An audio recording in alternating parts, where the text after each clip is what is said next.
مگر ہمیں طریقے سے چلنا ہوگا. سب سے پہلے ہم اس منحوس چپ سے چھٹکارا پاتے ہیں, اس کے بعد ہی ہم یہاں سے نکلنے اور کچھ کرنے کے قابل ہو سکیں گے. تم دیکھنا. کچھ نہیں ہوگا, کچھ نہیں.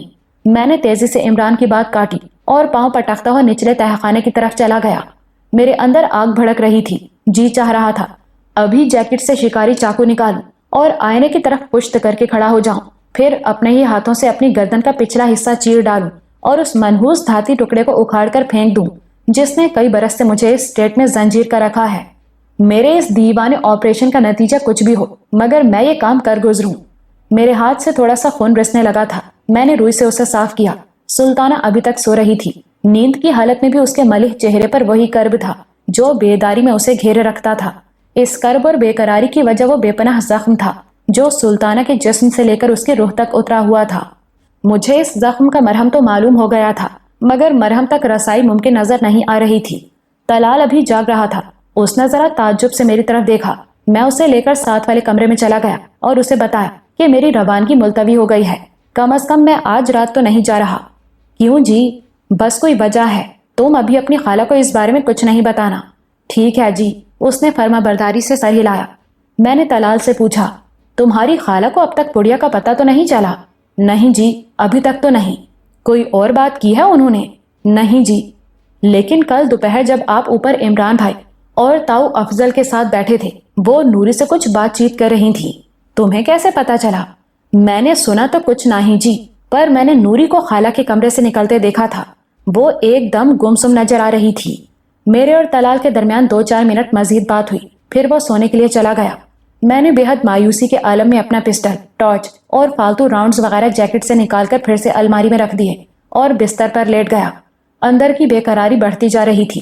قریباً 1 گھنٹے تک بستر پر کروٹیں بدلنے کے بعد میں پھر اٹھ کھڑا ہوا. دفتن دھیان نوری کی طرف چلا گیا. وہ مجھے بہت کم دکھائی دیتی تھی.